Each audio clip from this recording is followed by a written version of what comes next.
Hi everybody, this is LARP 101 and today we're going to be talking about accessorising your costumes. So, if you've not been to my channel before, I'm here to talk about LARP.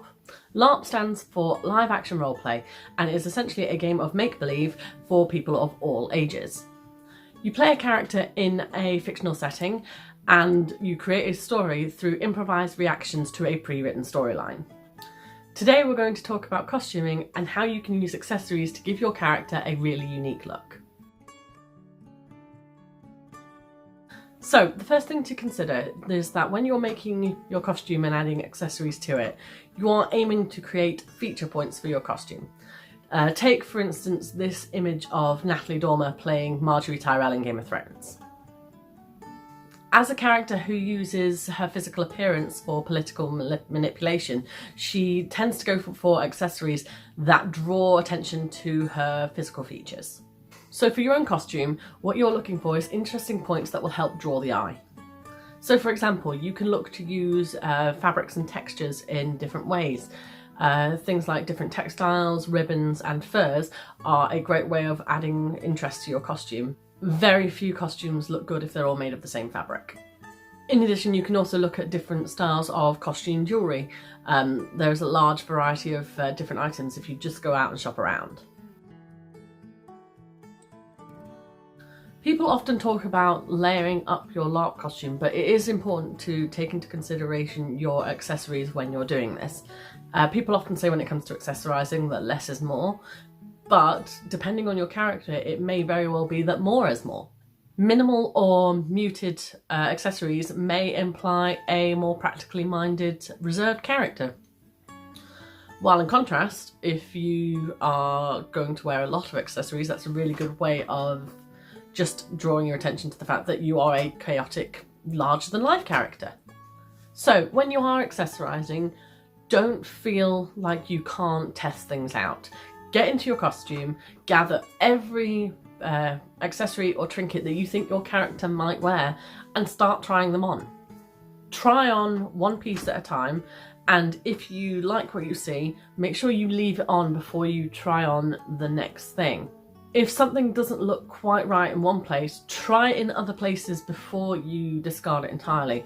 That necklace that you really like might not look quite right around your neck, but maybe it will look quite good hanging off your belt.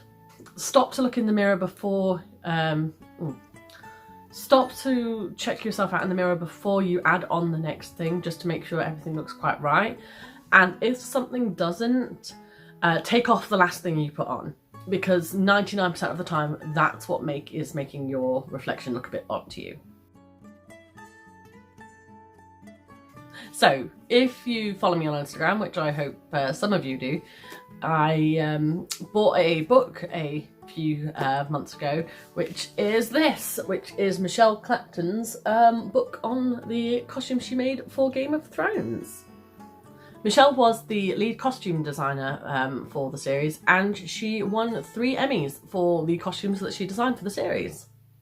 She also has a BAFTA for the costume design she did for The Devil's Whore, and she's also designed costumes for The Crown as well as the film Mamma Mia, Here We Go Again.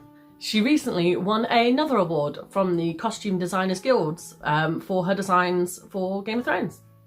Getting this book was probably one of the best investments I think I've made when it comes to my LARP costumes, because her work does things that I've not actually ever really seen in costuming before, in that it adds to the story itself and in ways actually tells you what's happening in the story without the actors even having to say what's going on.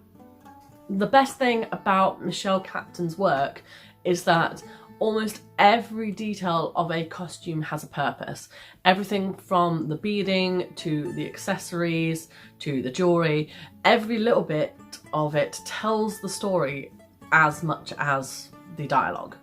So when you are creating your own costumes, think about how your accessories add to your story. Your accessories can be there to look pretty, but putting a story behind why you wear them doesn't just add depth to your costume, it adds depth to your character as well. So Write your accessories into your character's story. If you have a particular necklace you have for your character, why do they wear that necklace? Did it belong to someone from their past? Did they win it in a card game? What does that necklace tell you about their story? If a certain accessory looks out of place on a character, why are they wearing it? For example, Arwen's pendant in Lord of the Rings is far too delicate of a piece for a Ranger of the North to ever pick out for themselves. Where is she? The woman who gave you that jewel. It's not a piece that you would expect a Ranger to choose for themselves. They live out in the wilderness. Things are easily lost there. So why would he pick out something so delicate? So when Éowyn sees it, she immediately identifies that it must be a token of love, because it does look really out of place on Aragorn. And this can work both ways. So if you have a part of your backstory that you think is particularly interesting, find a trinket to represent it. And alternatively, if you find a trinket that doesn't really fit your character, but you really, really want to wear it, find a reason. Make up something in your story. Give your accessories a reason for being as part of your costume, and you will find that not only does your costume building skills improve, but so will your character building skills. And most importantly, if you find accessories for your character as your story goes on, add them on as you go. LARP is a medium for telling stories, and therefore if you're playing a character over the course of multiple events, if you can find something to show how your story has progressed from start to finish, add that in. The whole point of playing LARP is to tell a story. I'm really, really excited to get started in LARP in 2020. I am at my first LARP event of the year next weekend. So my next video is going to be about the build up to that event, as well as telling you some of the things I do to help build up for LARP events in general.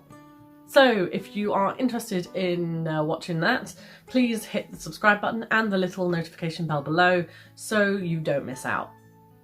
I will also be posting on Instagram and Twitter about how I am planning on building up to these events, so please subscribe to me there as well. Thank you so much for watching. I hope you've enjoyed this video. I'll see you on a battlefield soon.